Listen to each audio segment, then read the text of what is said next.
Good morning. Tom's on mute. Good morning. What's up? What's happening? How are we? Hi, buddy.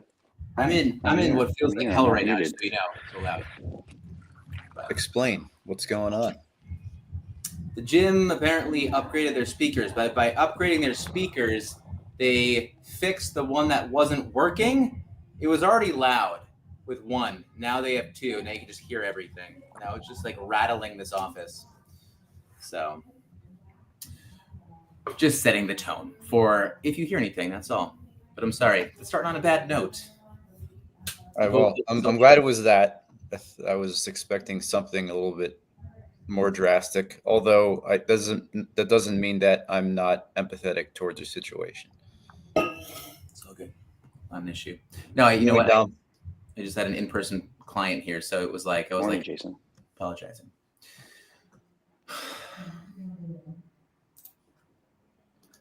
Where we at, boys? Respect.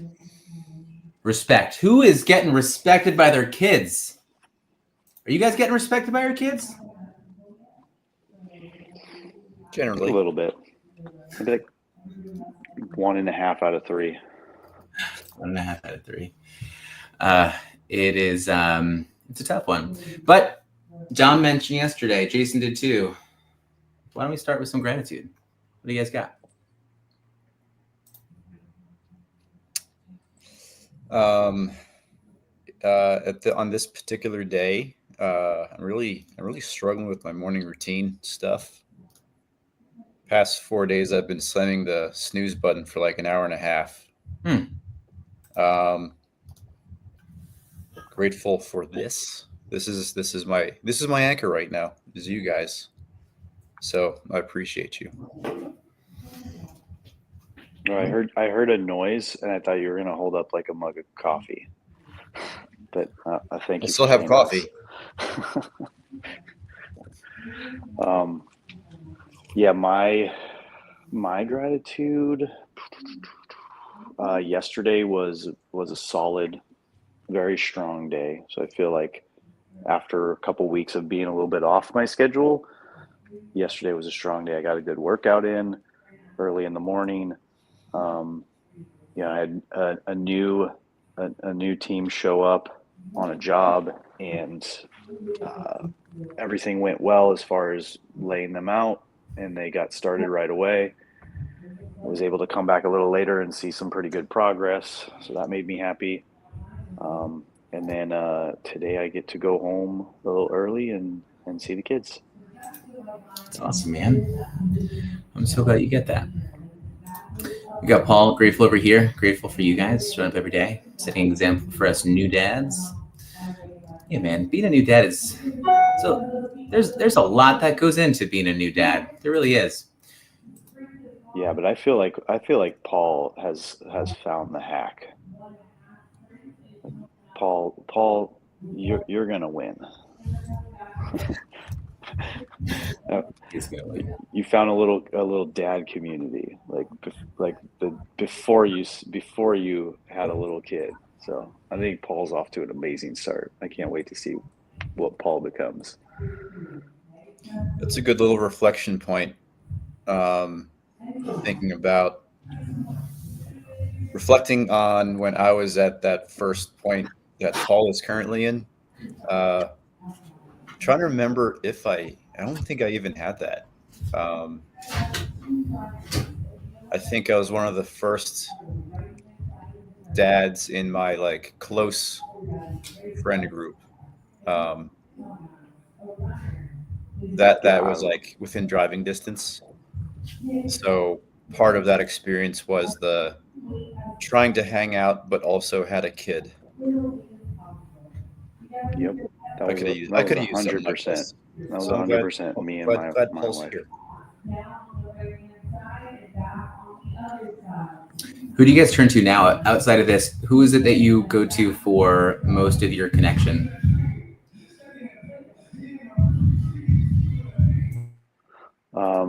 So mostly my office mate, my friend Scott, and then I have He's one of my mom's exes, but like he was like kind of like a dad to me at a young age. So he's another person I turn to, but mostly those two. Oh, my cousin in Arizona. She gives me the female perspective, the mom side. Is she a good chat? Is she like pretty straightforward, kind of Mm-hmm. straight shooting on all that? Yeah, she's. I always forget what her major is, but she majored in something along the lines of therapy, like that kind of thing. So she's very like analytical and like, oh, well, how does that make you feel? Like, like she gets a little deeper in the questions and tries to push me to go a little further with my thoughts. So sometimes it could be a little rough talking to her about stuff, but other times, most of the time, it's really good. It's like therapy. I feel like that's how my clients feel sometimes because I'm so big on like, okay, how does that make you feel? What's this now? I like it. I think we all need to do that kind of stuff. Jason, who are you usually turning to if you need some of that time just to reflect? Um, I feel pretty fortunate that I've stayed in touch with some good people from my life. I have a small college group, um, four others. Shout out to Jules and Zach and Ange and Neil. Um, I've got a mom friend. Shout out to Jess. Um, that I will regularly kind of dive a little bit deeper once in a while to what I might be going through or something that's going well. You guys, for sure. Yeah, I think that's where my biggest thing is. I don't know if I'm doing a good job of really reaching out. I know Dom is really good at, hey, let's schedule time. Let's definitely make sure that we kind of talk through a few things. Those are definitely needed. And I know like it's such a big benefit. Even like, Robbie is a great dad in our community. We've been trying to walk together every Wednesday and just kind of showing that walking midday is definitely possible. But even some of those moments, they have to be more forced for me. And I hope that, that's something that I'm pushed to continue to do. I think that it can be so hard. It's easy just to kind of fall into that mundane, quiet lifestyle there. Yeah. What I mean, Kristen and I we're doing we're actually in a good place where we've both been acknowledging that we're kind of digging out of the roommate stage of marriage. So in the past few months, I think we've really been doing good on asking each other and talking to each other about things instead of like going because like a lot of things that affect the day to day or sometimes things that happen with your spouse. And I think we've done a good job of not just turning to friends to ask about relationship things, but actually acknowledging the things between us in the house. And that's been a nice development. Something we're currently working on. Well, good, man. I'm glad that's happening. Let's do a hard pivot into the reading for today. Think about what's happening here with respect and our kids. Is respect something you guys think about? Is like respect a word that you guys say often or that is in your mind? I'm gonna say it's not for me. I'm not always like looking for respect. That's not like so. The word isn't resonating with me, but obviously the thoughts here about kind of like what it means, how you define it, definitely is. But where does respect really sit within your house with your kids right now? Yeah, I think same thing. Like it's not one of the words that I normally think about. I think right now the one I've been thinking about a lot is appreciation. That's kind of the one I've been going with. Like my kids appreciating, what they have, what I do for them, like those kind of things, especially in moments where they're like, I want more, I want this, and that time frame is kind of where my mind is going. So I mean, it has a level of respect to it. but I mean, I think that's the main thing. The other thing, I guess, in terms of respect, I would say the reason why I said like 1.5 of them respect me is the good morning, Morning, Blaze. I sometimes feel like when I tell them to do something, it's like a 50% chance if they're gonna do it, or if I ask them to do something, as simple as it is. And so that to me, may tell me that like, oh, they don't, respect me enough to do it, or if they come and ask me to do something and I say no, and then they just turn around and go ask their mom, like, as whether or not she gives a different answer, it's just the action of, oh well, I'll just go ask mom. I would say I'm kind of in the same place as Dom is. To answer your question, we don't acknowledge the actual word of respect, but it's like it's a very specific thing that Dom mentioned, was like, if one parent says no, sometimes they'll go to the other. And sometimes we talk about that. Other times it's like, just roll through that. I would say respect is something I talk more about in school with my students. In the space, like, respecting the studio environment that 150 kids use every day. And I think I'm pretty good about that. And then just reminders. I don't know. I try to what I have been doing some little bit is like, sometimes I'll ask like a morning question, and I'll ask a question that maybe we have talked about here, which has created some really good discussions on things. Nice. I asked, when we talked about habits, I asked them, what's a good or a bad habit they picked up from their parents. That was a fun one. What's a question you would ask old people? That was a good one too. So, yeah, I'd say nailing respect 60% of 80% of the time. Blaze, are you guys usually talking about like respect? Like, I was mentioning before that, like, I'm not usually saying like, you got to respect us, respect this, respect your things, respect the house.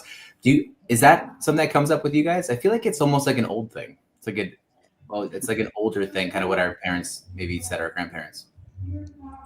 It makes me think of like, like what really is the definition of respect, which I don't have in front of me. So I think it's probably like reverence, acknowledging.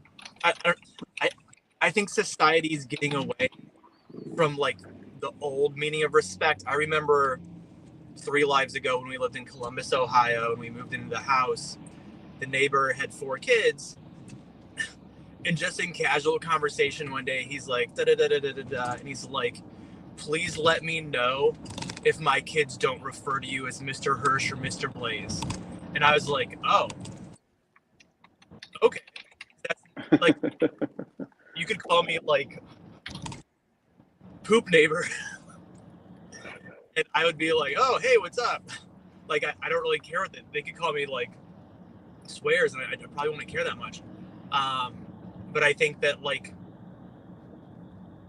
respect now is a lot more, at least from my perspective, based on like your actions and not so much your title.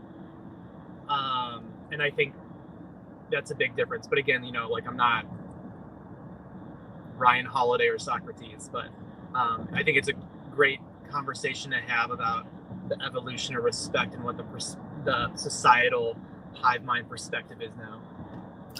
Yeah, I almost feel like gratitude has kind of taken over that a little bit. I don't know if anyone feels that way, but I feel like feeling gratitude, expressing gratitude, those things, I think, personally, that's what I think. I remember when I was living down in South Carolina, and I was a student then, a lot of the times we were expected to call someone like Miss or Mr.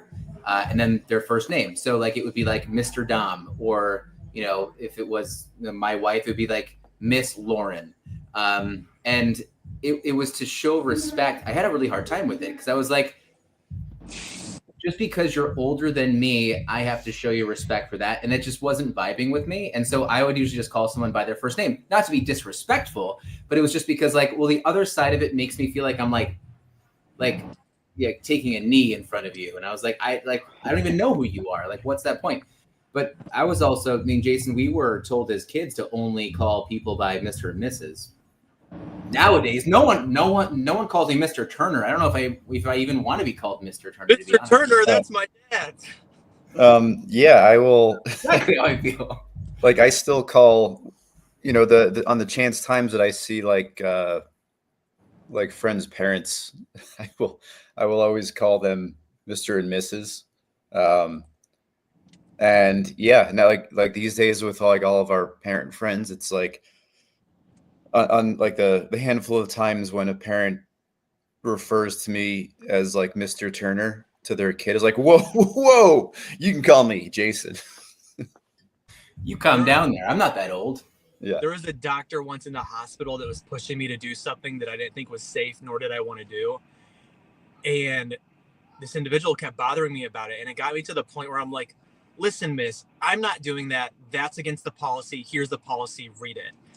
And like, she got like this individual got red laser eyes and was like, I am a physician. You will refer to me as doctor. Thank you very much. And I was like, oh, okay. I still didn't do it, but I was like, oh man. And I get it a little bit. Maybe I was in the wrong, but I've been taking feedback. Always trying to take feedback. So there you go. But I want to ask you guys a question. When I was in my 20s, you guys were early 30s, maybe a little bit earlier. Whoa. What's the big social? What's the show that really brought the word respect to the forefront? Cartoon character driving a tricycle, pretending to be a cop.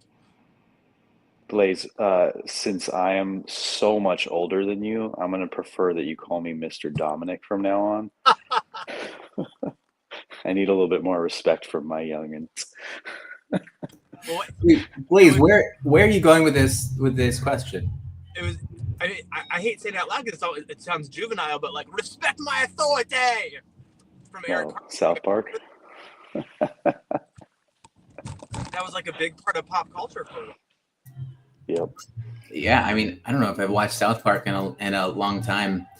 I wanted to bring this up because I was trying to dig into maybe where I do see respect. I'm really trying here, Ryan Holiday. All right, give me this. But you know, the idea respect is earned, right? Not demanded. But I was kind of thinking like, where is it that I might be most hypocritical, or where could I? Because I'm not really this way. But I was thinking about two areas of respect, like spouses. I think number one would be the idea like if you're in a roommate phase, whatever it is within your marriage, I think that you can still base anything off of respect, right? So like that should be the foundation of anything. So like kind of how you talk to your spouse in front of your kids. But the other one is this, because I see this a lot. And I do see it. There's like one family that we're close to that I see this directly. But I think it's about, you know, how we respect ourselves. And I think that's a huge thing. Because if we teach our kids how critical we are of ourselves, we talk down to ourselves, right? All of those things, right? We do have to at some point ask that question of kind of like, you know, and I just put this in the chat too, like how can we actually guide our kids to believe and respect themselves if we constantly are having so much self-doubt?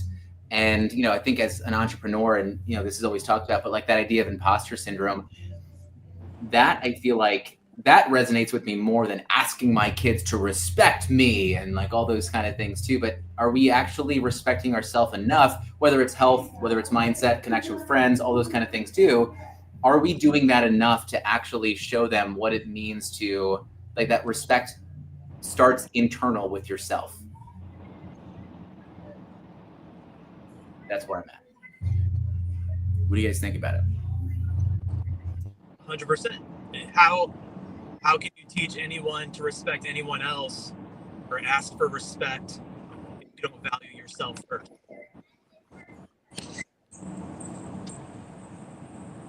The one thing that I'm thinking about is I'm trying to think about you guys were kind of talking about it, is like I was trying to think about like the last time when somebody said like you need to respect me. Because one of the things I'm thinking about is like that's I feel like if you're at the point where you have to like ask for respect from somebody, I feel like that's out the window. You know, it's like I really think that's something you really gotta you have to embody before you start before you start receiving it, and you're able to receive it. Um, yeah, it's not just something that's God given for sure, Yeah, and or I maybe think it is. I don't know. It can definitely go down. It's like and I guess the biggest area in my life where respect comes in is certainly teaching with students. And you know, it's really easy to lose that respect. Like I would say the easiest way to lose respect is to lose your cool with a student, which I've done before. You know, earlier in my career. Um, that's really at this point in my life. That's really where like the biggest test of maintaining that respect level is, like, even if a kid is having an off day, because usually when a kid is having an off day, it's never about the teacher, it's never about the adult, it's always about something else. And that respect just kind of goes out the window you when you just kind of lose it or reprimand them at the drop of a hat. Like it's really it's been a really good test of character to not go with your base reaction to like what an adolescent does. And during any conversations about that, maintain your cool. Like it's really it has it's one of the things I appreciate about teaching. Like it's a really good test of your mettle as a person. I think it's that emotional regulation. That's probably the number one things that we have to teach our kids. I know I'm not good at it. I'm not good with emotional regulation. I told I told I told my 4-year-old, almost 4-year-old, I was gonna throw away all her dresses last night. And then she went and she stood in front of the garbage. And I said, I don't even need that garbage. I'm gonna go get it. I'm gonna go get a bag. I'm just gonna go put it in this garbage bag. I don't even. So I'm like arguing this 4-year-old right now because she wouldn't clean it up. She like took them all out of her closet. Yep. She's gonna grow up and be like, my dad was always gonna throw away my clothes. I'm like, yeah, no, I was honestly going to, but like that to me, like I can't demand respect from that. I can't demand respect. I can't have her think that she's gonna emotionally regulate around me if I can't be emotionally regulated. I feel that 100%. Can I ask you guys a question? No. So what? Okay. Yeah, just kidding. Go ahead. You will respect me, Ryan. What is something that what's something that causes you to lose respect for somebody immediately?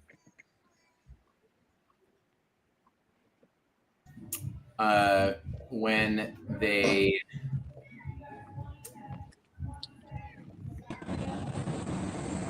thinking. Question for the chat as well, for the couch. Ugh. What's something that caused you to lose respect for someone that maybe you were respecting? I lose respect for someone when I don't sense any curiosity whatsoever. And I talked about this before, like that whole ego over curiosity thing.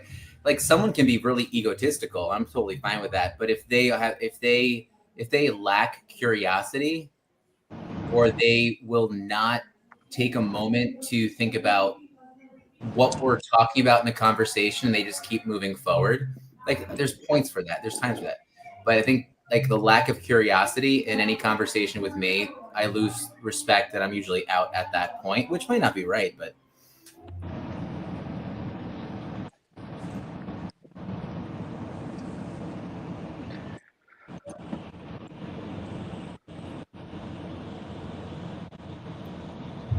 Guys, respect. Who's losing respect? What's going on?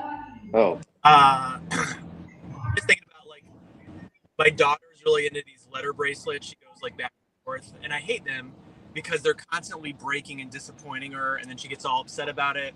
But also they spill all over the floor, and then it's like, where's the eye? We can't find the eye. But today that happened, and I know that she said, Daddy, please bring me home more letter beads from the art store on your way home from work. And I know that she'll probably lose respect for me because I said I would do it if I don't. And I talk about this article a lot. If you've never read it, it's called The Neuroscience of Trust. And I think that it's really hard to have someone's respect if you don't have a trusting relationship with them already.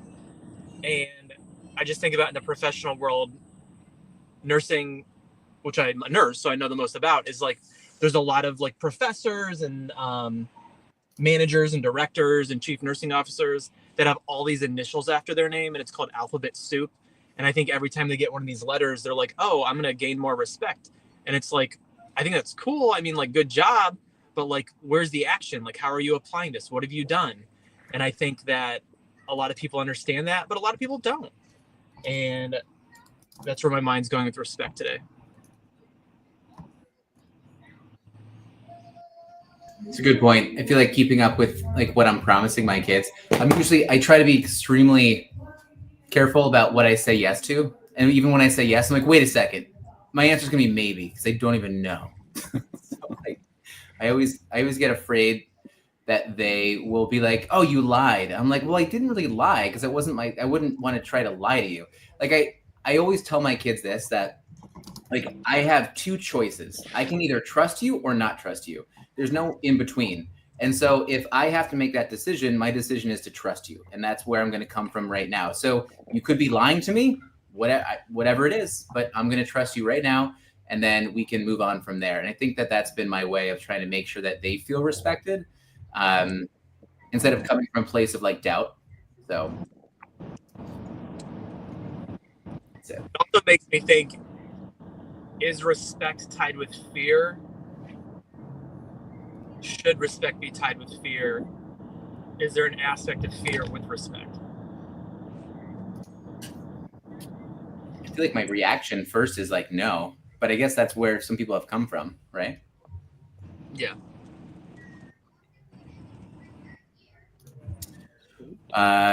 All right, boys. Hey, look, the Bees is here. Bees, Brett, we haven't seen you in a bit. His face is just all fuzz. Look at that face, that picture. All right, guys, it's the top of the hour. I'm gonna have to run. I love you all. You all look so handsome, by the way. Well, thanks. Thanks, man. thank you, sir. Yeah. You do too. Can I just by the ask you a question really quickly? What is the one food that you are going to eat today in 2 words? What kind of food are you gonna eat? Raw carrots. Raw carrots. Done. Jason. Meat. It's 1 word. Meat and Done. Done. sauce. What do you gonna eat today? Meat and veggies. Nice. All right. Meat and it is. All right, guys. We love you. I'm going to have a bit of caffeine until about noon, and that's going to blunt my hunger. And then I'm going to go on a walk with Robbie, and then I'm probably going to grab something to eat at that point. So we're going to see you guys later. Nate, thanks for checking in. Brett, great to see you. Guys, see you tomorrow. Love you all. See you guys. You guys. Later.